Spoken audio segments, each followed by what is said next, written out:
उस दिन सूरज रोज की तरह उगा था, लेकिन कुछ ही घंटों में दिल्ली की हवा में एक सनसनी थी।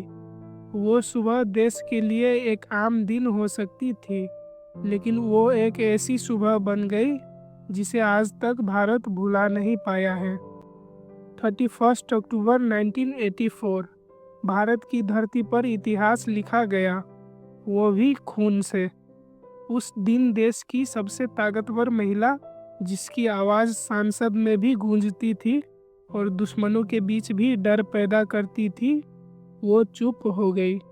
और उसकी आवाज़ बंद करने वाला कोई बाहरी दुश्मन नहीं, बल्कि उसका अपना अंगरक्षक था।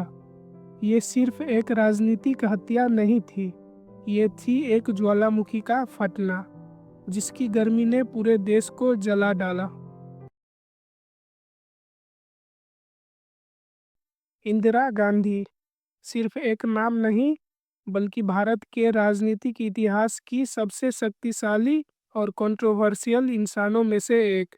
उनका जन्म 19 नवंबर 1917 को इलाहाबाद में हुआ था।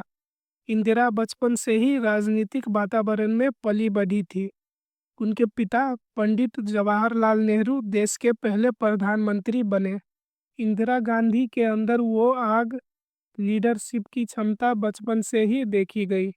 उन्हें गूंगी गुड़िया कहा गया था जब वो राजनीति में आई, लेकिन जल्द ही उन्होंने दिखा दिया कि उनकी चुप्पी किसी भी गरजने वाली आवाज़ से कई ज़्यादा ताकतवर है।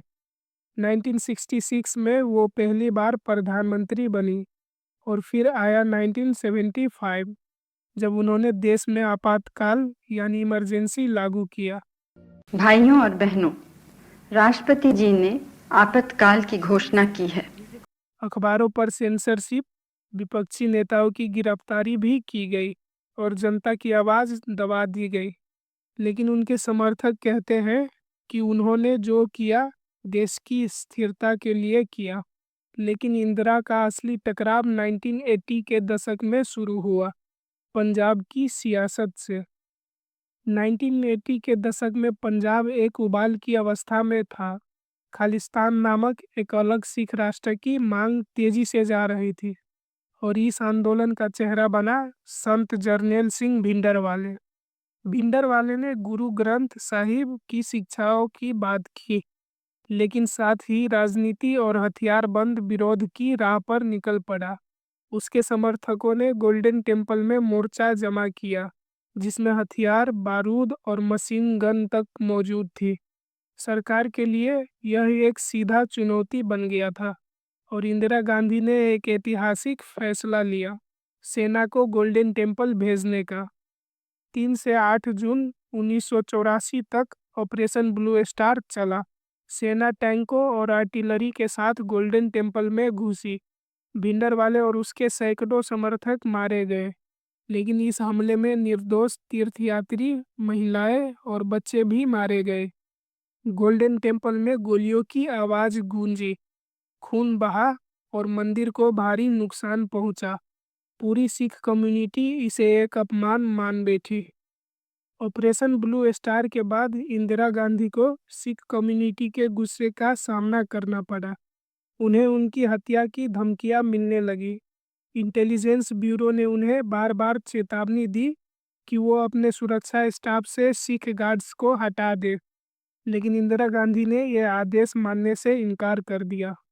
उनका कहना था कि अगर मैं सिख गार्ड्स को हटाऊंगी, तो इसका मतलब होगा कि मैं सिखों पर भरोसा नहीं करती। मैं ऐसा कभी नहीं करूंगी। ये बयान इतिहास में दर्ज है, और शायद इंदिरा गांधी की सबसे बड़ी भूल भी। उनकी सुरक्षा में तैनात 2 सिख गार्ड, बेअंत सिंह और सतवंत सिंह, गुस्से और बदले से भरे हुए थे। दिन 31 अक्टूबर 1984। दिल्ली का मौसम हल्का सा ठंडा लेकिन शांत था। सुबह के 9 बजे इंदिरा गांधी अपने निवास से बाहर निकली, एक इंटरव्यू के लिए। बीबीसी की मशहूर पत्रकार पीटर उस्तिनोव उनका इंतजार कर रहे थे। जैसे ही इंदिरा गांधी ने गेट पार किया, उनके ठीक सामने खड़े थे बेअंत सिंह और सतवंत सिंह। पहले बेअंत सिंह ने रिवॉल्वर से 3 गोलियां चलाई जो कि इंदिरा गांधी के पेट और सीने में लगी। वो जैसे ही जमीन पर गिरी, सतवंत सिंह ने स्टन गन से करीब 30 राउंड गोलियां दागी, जिससे उनका शरीर छलनी हो गया। उनके आसपास खड़े अन्य गार्ड को समझ नहीं आया कि कुछ ही सेकंड में क्या हो गया। खून से लथपथ इंदिरा गांधी को तुरंत उठाया गया और एक एम्बुलेंस से उन्हें एम्स हॉस्पिटल ले जाया गया। रास्ते में उनका शरीर धीरे धीरे ठंडा होता गया। एम्स में डॉक्टरों ने उन्हें बचाने की बहुत कोशिश की।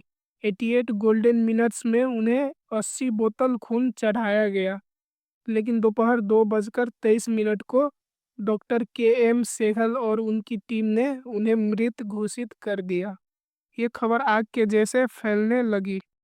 Indira Gandhi, ruler of the world's largest democracy, died today, shot down by 2 of her own bodyguards.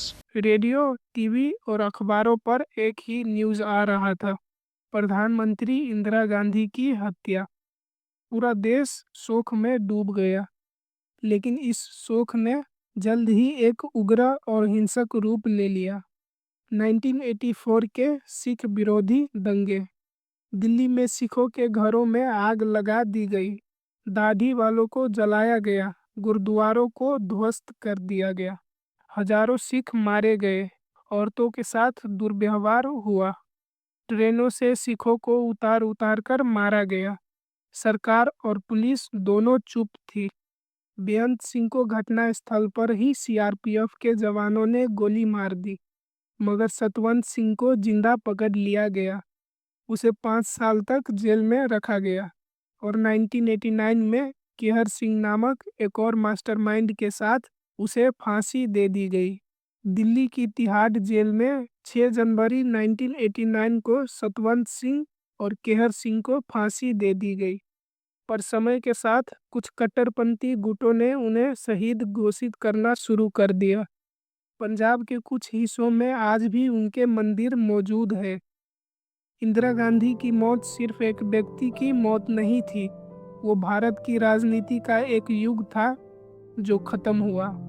उन्होंने पाकिस्तान के 2 टुकड़े किए, बांग्लादेश को बनाया और अमेरिका के दबाव को नज़रअंदाज कर पोखरण में न्यूक्लियर टेस्ट की नींव रखी। उनकी अंतिम भाषण आज भी लोगों की आंखें नम कर देती है। चिंता नहीं है कि मैं जीवित रहूं या नहीं रहूं, एक एक खून का खतरा जितना मेरा है, वो एक एक खून एक भारत को जीवित करेगा, भारत को मजबूती देगा। इंदिरा ने अपने फैसलों से देश को कई बार झकझोरा, लेकिन उनकी नीयत हमेशा भारत को मजबूत बनाने की थी, चाहे इसके लिए उन्हें कितनी भी क्रिटिसिज्म फेस करनी पड़ी हो। इंदिरा गांधी की हत्या ने हमसे सिर्फ एक नेता नहीं छीना, बल्कि एक चेतावनी दी। जब राजनीति और धर्म की आग मिलती है, तब देश जल उठता है।